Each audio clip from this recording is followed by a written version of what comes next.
Right now, millions of women are silently making this like daily physiological calculation. Ugh. Thinking if I cough or sneeze or laugh too hard, my body's just going to betray me. Yeah, and for decades, the standard medical response to stress urinary incontinence, or SUI, was, well, it was basically a binary path. Right? You either commit to this lifetime of behavioral modifications and like endless pelvic exercises, or you go under the knife for some fairly invasive surgery. But today, we're looking at a completely different blueprint for healing. Exactly. So, welcome to this deep dive. Today, we're looking right at you, the listener, to tackle a highly specific and frankly intimately frustrating question. Can the O-shot actually help leaking when coughing? And to answer that, we're stripping away the commercial packaging and looking straight at the clinical Yeah, realities. we've got a really solid source stack today, right? We do. We're looking at official NHS guidelines on urinary incontinence, some detailed clinical trial data, specifically this really interesting prospective pilot study from Government Doon Medical College, and also the medical literature from aesthetic and wellness clinics across the UK and the US that actually offer this treatment.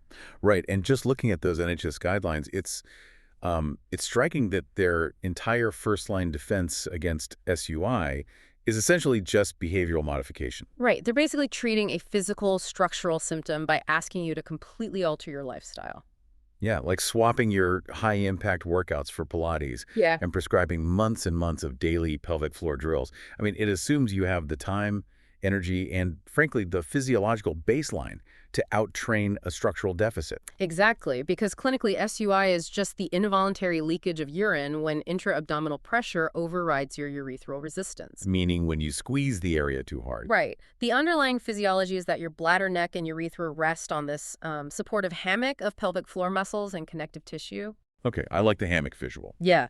And during physical exertion, like a cough or lifting something heavy, that hammock has to reflexively contract to maintain the seal of the urethra.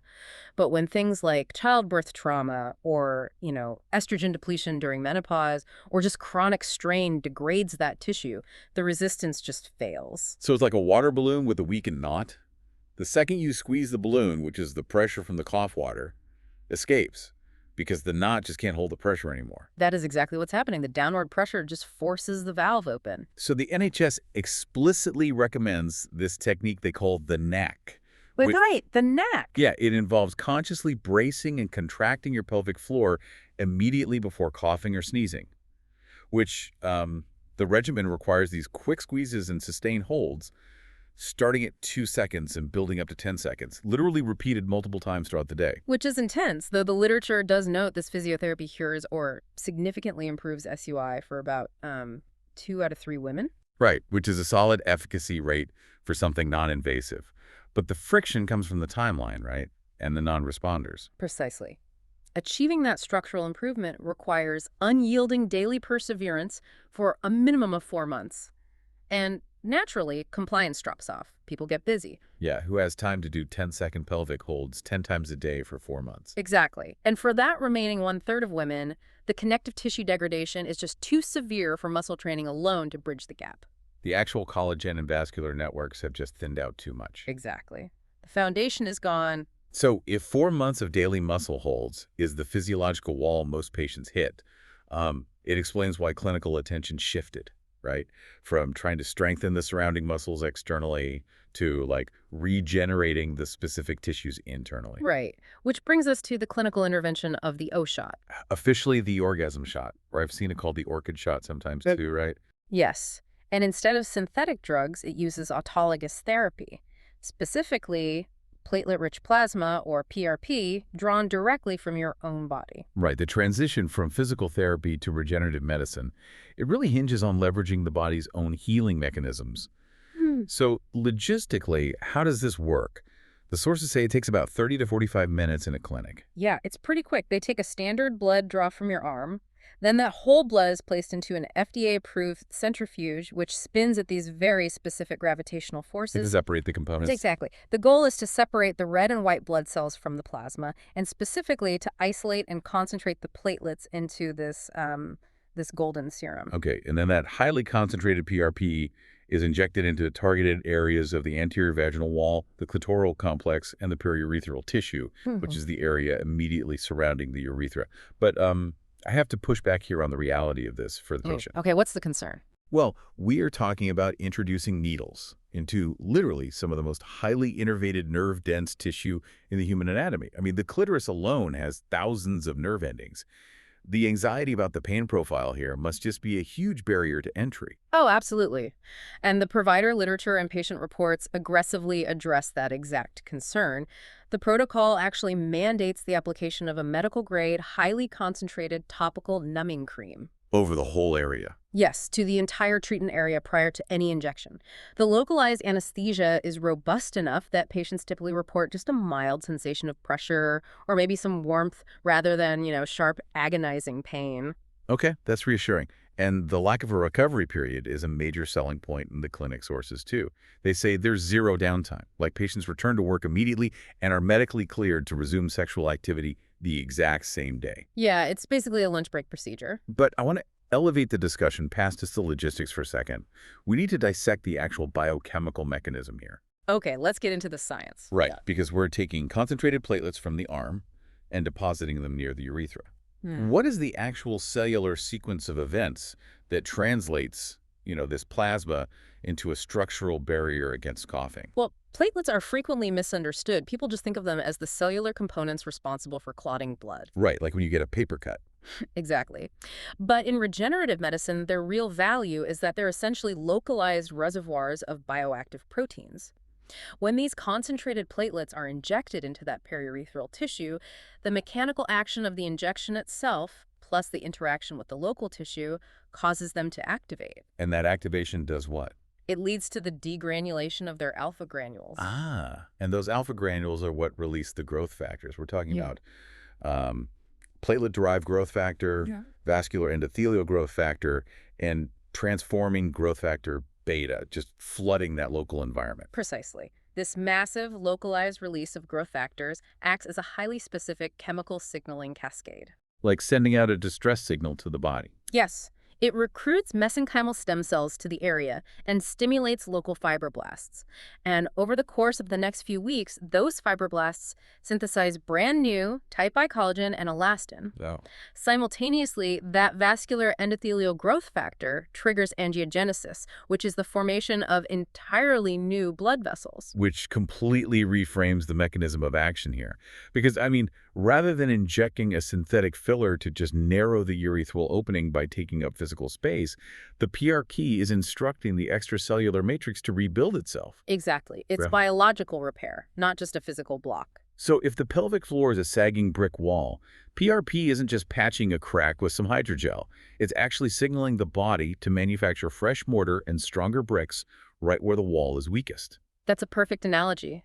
The neovascularization brings increased blood flow, which revitalizes the nerve sensitivity, while that new collagen physically thickens and restores the viscoelastic properties of the urethral seal. So when that sudden intra-abdominal pressure from a cough hits, the tissue is dense enough and reflexively responsive enough to just maintain closure. It's physiological restoration versus mechanical patching. The tissue isn't just taking up space, it's functionally acting younger. Okay, the biochemical theory is undeniably elegant. But let's look at the actual clinical data tracking real women who undergo this procedure, because theory is one thing, right? Right. Well, the sources highlight this really compelling prospective pilot study from the Department of Obstetrics and Gynecology at Government Dune Medical College. Okay, and what did they look at? They enrolled 15 women aged 25 to 45, presenting with mild to moderate stress urinary incontinence. They gave them 2 periurethral PRP injections, spaced 6 weeks apart, and tracked them for 6 months. Now, I have to say, a sample size of 15 women is undeniably small. It is small, but in a pilot prospective study, which is really designed to establish safety and proof of concept, the strength actually lies in the rigor of the metrics. Right. They didn't just ask the patients, hey, how do you feel? Exactly. They utilize highly standardized tools, things like precise voiding diaries, where patients have to clinically record exact fluid intake and measure every single instance of leakage. Oh, wow, that's intense. Yeah, and they paired that with quantitative cough stress tests. This often involves actually weighing incontinence pads to measure the exact milligram volume of escaped urine. Okay, so very hard data. And what did that 6-month follow-up show? Significant statistical improvements across all those metrics, particularly for the women categorized with mild SUI. And crucially, the study reported zero major adverse events. Zero. That's huge. And supplementing that, the sources also cite a broader study published in the International Urogynecology Journal, which noted that up to 68% of women experienced improved bladder control following just a single PRP session. Right. And honestly, the safety profile is probably the most compelling aspect of the data because the material is autologous. Meaning it comes from the patient's own body. Exactly. The risk of an allergic reaction or rejection or, synthetic material migrating is virtually eliminated.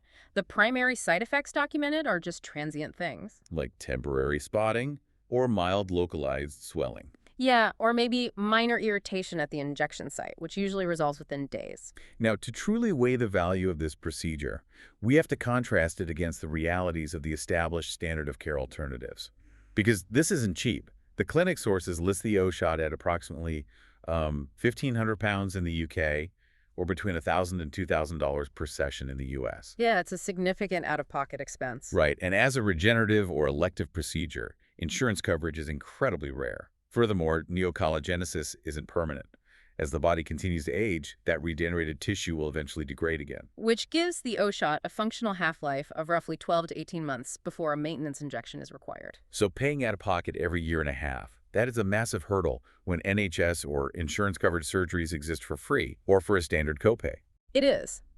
But the calculation shifts dramatically when we actually examine the physiological toll of those covered alternatives. Let's talk about those. Well, the intermediate step before major surgery is often urethral bulking agents. A physician inserts a cystoscope up the urethra and injects synthetic gels like polyacrylamide hydrogel or macroplastic directly into the bladder neck to bulk up the tissue. That sounds rough. It can be. The NHS literature explicitly warns that this can cause burning sensations during urination, bleeding, and in some cases, painful urinary retention. Meaning the patient temporarily can't empty their bladder at all. Exactly. Wow. And the surgical interventions present an even steeper risk profile.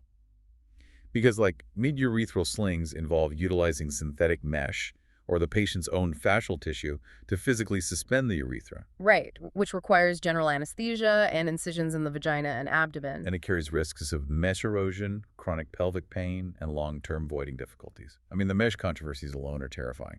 And for severe SUI, the intervention might escalate to an artificial urinary sphincter. Oh, I read about this in the sources. This is intense. It really is. It involves surgically implanting a fluid-filled cuff around the urethra, a regulating balloon in the abdomen, and a mechanical control pump inside the labia. A pump inside the labia. Yes. The patient literally has to manually squeeze the pump inside their labia every time they need to urinate. Oh my God. And the NHS cautions that malfunction or infection can occur, and patients may lose the ability to empty their bladder naturally, which then necessitates lifelong self-catheterization. Okay, so contrasting a surgical implant that requires a mechanical pump in the labia and potential lifelong self-catheterization against, an outpatient injection of your own concentrated platelets, Yeah. it radically recontextualizes that 1,500-pound price tag. It really does. The O-shot occupies this massive clinical void for patients caught between the slow, often insufficient results of Kegels and the permanent complication-heavy reality of pelvic surgery. It acts as a vital intermediate intervention. And frankly, the anatomical interconnectedness of the pelvic floor means that treating the urethra with regenerative medicine inevitably impacts the surrounding structures. Absolutely. The proximity of the anterior vaginal wall, the urethra, and the clitoral complex is exactly why this treatment cannot be discussed purely in the context of incontinence. Right. And that brings us to the trademark itself, which is a really crucial detail in the sources. The names O-shot and orgasm shot are strictly trademarked by Dr. Charles Reynolds, the physician who originally pioneered the application of PRP for vaginal rejuvenation. Yes. And that trademark isn't just marketing. It operates as a mandatory quality control mechanism. How so? Well, standardization in regenerative medicine is notoriously difficult. The concentration of platelets, the specific centrifuge speed, and the precise depth and location of the injections totally dictate the success of the treatment. Because if it's not done right, it doesn't work. Exactly. If PRP is improperly prepared or injected indiscriminately, it is therapeutically useless. The trademark ensures that only providers who have undergone specific training in Runel's protocol can legally advertise and perform the procedure. Which mitigates the risk of patients receiving ineffective knockoff treatments from practitioners just guessing at the anatomy. Precisely. And the secondary benefits stemming from that protocol read like a profound paradigm shift in treating female sexual dysfunction. Because the PRP is strategically injected into the clitoris and the tissue associated with the G-spot as well, right? Yes. So the exact same neovascularization and collagen synthesis that thickens the urethra also regenerates the sexual organs. Clinics prominently feature its efficacy in treating female sexual arousal disorder, or FSAD, and hypoactive sexual desire disorder. And how does that physiology actually work for arousal? Well, the physiology of female arousal is heavily dependent on robust blood flow and healthy nerve signaling. As estrogen levels drop during menopause or after physical trauma, that vascular network degrades. The vaginal mucosa thins, which leads to diminished natural lubrication and decreased sensitivity. So by driving localized angiogenesis, the PRP restores that vascular network. Exactly. Patients experience a return of natural lubrication, improved elasticity of the vaginal wall, and enhanced nerve sensitivity, which directly translates to stronger, more frequent orgasms. The narrative surrounding sexual wellness often frames it as a luxury. But for a significant portion of these patients, the O-shot is fundamentally about treating severe, life-altering pain. That's a vital point. The sources emphasize its application for dyspareunia, which is recurrent or persistent pain during sexual intercourse. And whether that pain originates from menopausal tissue atrophy or from hypersensitive scar tissue resulting from episiotomies and postpartum tears, these growth factors actively remodel and heal that traumatized tissue. It's an application of tissue regeneration that extends even to chronic dermatological conditions of the vulva. The medical literature points to the O-shot as a highly effective treatment for lichen sclerosis. What does that mean? It's an autoimmune condition that causes the skin of the vulva to become thin, white, and incredibly fragile. It frequently leads to agonizing tearing and lacerations during normal daily activities or during intimacy. That sounds awful. It is, but the influx of stem cells and growth factors from the PRP interrupts that inflammatory degradation. It restores moisture and elasticity to the skin and physically stops the tearing. Just consider the profound shift in the patient experience here. Imagine a woman presents to a clinic deeply compromised by the embarrassment of leaking urine every time she laughs or exercises. Right. The traditional medical pathway offers her basically external muscle fatigue through endless Kegels or internal surgical mesh. Instead, she utilizes a regenerative therapy to functionally rebuild her urethral closure mechanism.